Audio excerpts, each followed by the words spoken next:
नमस्कार दोस्तों, दंगा न्यूज़ 24 में आपका बहुत बहुत स्वागत है। मैं ज्ञानू चौधरी आपके साथ फिर से एक ऐसी धरना घटना के बारे में आपके सामने आया हूं। दोस्तों, आज हम निकले हैं अपने क्षेत्र में, चहारवाटी क्षेत्र में। आपको पता है कि लगातार किसान आंदोलन जैसे ही ज़्यादा दिन तक चल रहा है, देश के विभिन्न स्थानों पर किसान धरने पर बैठने लग गए हैं। तो ऐसे ही यहाँ पर किराबली और कागरोल मार्ग पर स्थित जेंगारा में स्थित रोनी चहर नामक एक किसान हैं, लगातार यहाँ पर 5वें दिन धरना स्थल पर बैठे हैं और लगातार उनकी एक ही मांग है कि जो बीजेपी सरकार के द्वारा जो किसान विरोधी 3 कानून पास किए जा रहे हैं, उनको बीजेपी सरकार रद्द करे और एमएसपी लागू करे। तो इस बारे में रोनी चहर क्या कह रहे हैं, आइए उनसे जानते हैं। रोनी जी, आप यहाँ धरना स्थल पर बैठे हो, लगातार 5वां दिन है आपका। अगर सरकार इन बिल को वापस नहीं लेती है तो यहाँ से आगे आपका क्या कदम रहेगा? जी, हमारा जो कदम होगा वो निरंतर, सबसे पहले जो धरना प्रदर्शन है हमारा अनिश्चितकालीन तक चलेगा। अगर फिर भी सरकार अपनी मांगों पर अटल रहती है तो हम रोड पर उतरेंगे और ज़्यादा से ज़्यादा कानून उल्लंघन करेंगे। जो भी हमसे होगा हम करेंगे। सरकार के द्वारा भारतीय जनता पार्टी के द्वारा किसान सम्मेलन में जो भी किसान जुटाए जा रहे हैं, तो लगातार बीजेपी यही कह रही है कि हमारे साथ किसान हैं और जो किसान इस कानून का विरोध कर रहे हैं वो किसान नहीं है। इस बारे में आपका क्या कहना है? जो ज़मीन से जुड़े हुए किसान हैं, उन्हें आधे से ज़्यादा किसानों को तो ये नहीं पता कि ये एमएसपी क्या है, ये किसान अध्यादेश बिल है क्या।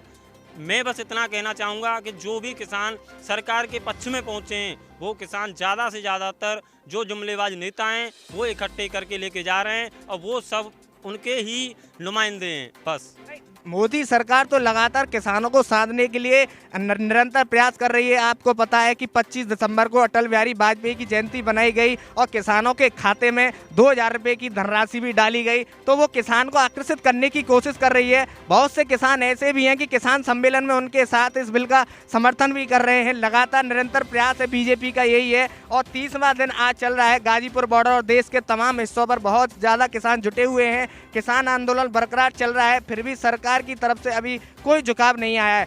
अगर सरकार इन कानून को वापस नहीं लेती है तो यहाँ से आगे आप क्या करोगे? हम सबसे पहले सड़क पे उतरेंगे। सबसे पहले धरना प्रदर्शन कर रहे हैं, वो निरंतर चल रहा है, हमारा अनिश्चितकालीन तक चलेगा। नहीं हो पाएगा रोड जाम करेंगे।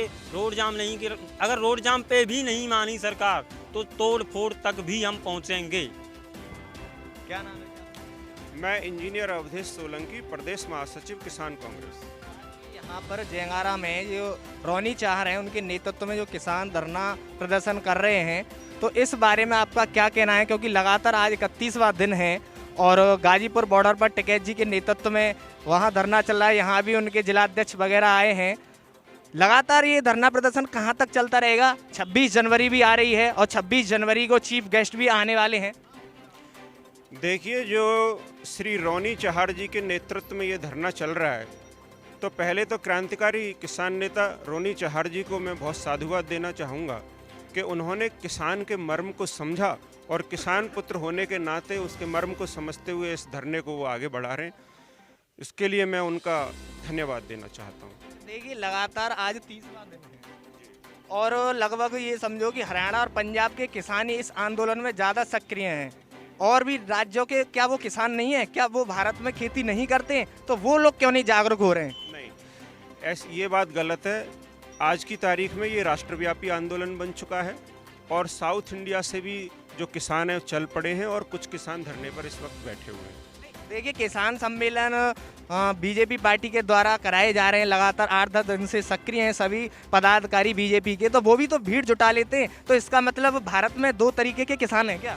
देखिए, भारतीय जनता पार्टी के लिए मैं ये कहना चाहूँगा कि जो 3 कृषि बिल लाए हैं, ये कृषि पर कानून बनाना राज्य सरकारों के अधिकार में आता है। ये केंद्र सरकार के अधिकार में ही नहीं था। इसीलिए माननीय मोदी जी के 2019 के मैनिफेस्टो में तो ये था कि 2022 तक किसान की आय दोगुनी कर दी जाएगी। तो उनके दृष्टिकोण से तो अगर ये कानून पास कर दिए जाते हैं तो किसान की आय दोगुनी होगी। हाँ, मैंने पहले अपनी बात खत्म कर लूँ, पहले प्रश्न का जवाब दे दूँ। ये राज्यों के उसमें आता है, कार्य क्षेत्र में। माननीय मोदी जी की सरकार जो संसद में इस बिल पर बिना चर्चा कराए इस बिल को पास किया गया। इसीलिए सबसे पहले तो मैं ये कहना चाहता हूँ कि ये बिल ही असंवैधानिक है, गैर संवैधानिक। अब ये है कि किसानों की आय जो दोगुनी करने का आपका प्रश्न है, उसका जवाब ये है कि आदरणीय मोदी जी जब घोषणा करते हैं फसलों के न्यूनतम समर्थन मूल्य की, तो वो घोषणा अखबार में पढ़ करके उन्हें ये किसानों के अलावा जितनी भी लोग हैं, गरीब है, मजदूर है, अमीर है, शहरी क्षेत्र का निवासी है, वो अखबार पढ़ के खुश हो जाता है कि मेरे किसान को कुछ मिलने वाला है। जैसे कि बाजरा का रेट 2150 रुपये प्रति कुंटल का है, लेकिन आप मंडी में जाइए किसान 1100 में बेच के आ रहा है। मैं आपसे ही सवाल करता हूं कि 2150 का जब उसका फसल 1100 में बिकेगा तो आय दोगुनी हो रही है, आधी हो रही है? अभी तो ये है कि 1865 के लगभग धान का समर्थन मूल्य है, एमएसपी है, और अभी 2200 तक बिक रहा है। हमने कल एक अनाज मंडी अछरा में सर्वे किया था तो वहाँ पर 2000 प्लस में ही धान बिका है। नहीं, धान जब फसल पे आया था तो 900 रुपये कुंटल में बिका है। ये तो किसान की खुद की गलती है ना। क्या आड़ती किसान के घर जाते हैं, क्या वो जबरदस्ती करते हैं कि आप अभी बेचो, अपने अनाज को अभी बेचो? कभी भी बेच सकता है किसान, तो किसान की तो गलती है ना ये। इसमें सरकार की क्या गलती है? आपने बहुत अच्छा प्रश्न रखा है, लेकिन इसका जवाब ये है कि देश में 80% जो किसान है वो 3 बीघा ज़मीन से नीचे वाला है। जो छोटी जोत वाला किसान है उसकी इतनी हैसियत नहीं है कि वो अपनी फसल को साल भर और 6 महीने अपने घर में रोक सके। वो अपने खर्चे दर्जे चलाने के लिए फसल पे ही अपने फसल को बेचने को मजबूर होता है। 1-1.5 एकड़ का किसान तो मंडी में अनाज लेके ही नहीं जाता है। वो तो सिर्फ अपनी जीवनचर्या, अपने खान पीन में ही उस अनाज का इस्तेमाल करता है। इस मंडी में तो अनाज जो ज़्यादा 10 बीघा या 3-4 एकड़ वाले किसान होते हैं वही लेके जाते हैं ना अनाज। हाँ, मंडी में 3 एकड़ से नीचे वाला किसान भी पहुंचता है और उससे ऊपर वाला भी किसान पहुंचता है, लेकिन उस किसान कम से कम 10 एकड़ तक के किसान की ये हैसियत नहीं है कि वो अपने फसल को घर में रोक सके। अब अगर ये सरकार इन कानूनों को वापस नहीं लेती है और लगातार किसानों की यही मांग है कि एमएसपी लागू कर दी जाए, एमएसपी लागू कर दी जाए और ये किसान विरोधी जो 3 बिल पास किए जा रहे हैं वो वापस नहीं लिए जाएं, तो क्या किसान संतुष्ट हो सकते हैं? नहीं, किसान तो बिल्कुल संतुष्ट नहीं हो सकते, क्योंकि किसान अब नरेंद्र मोदी जी की सरकार के व्यापक एजेंडे को समझने लग गया है। तो सरकार भी तो आप ही लोगों ने बनाई ना, आप ही लोगों ने तो वोट किया उन्हें। हाँ, किसान और माननीय नरेंद्र मोदी जी जब 2014 में कुछ वायदों के साथ किसानों के समक्ष आए थे, तो किसानों ने ये सोचा था कि मोदी जी के रूप में कोई अवतारी पुरुष आया है और किसान और मोदी जी का संवाद से जो रिश्ता स्थापित हुआ वो पिता पुत्र जैसा और गुरु और शिष्य जैसा किसान ने मान लिया, उन पर भरोसा जताया। लेकिन ये नहीं मालूम था कि वो भरोसे को इस तरह तोड़ देंगे और किसानों के पीठ में छुरा भोंकने का काम करेंगे।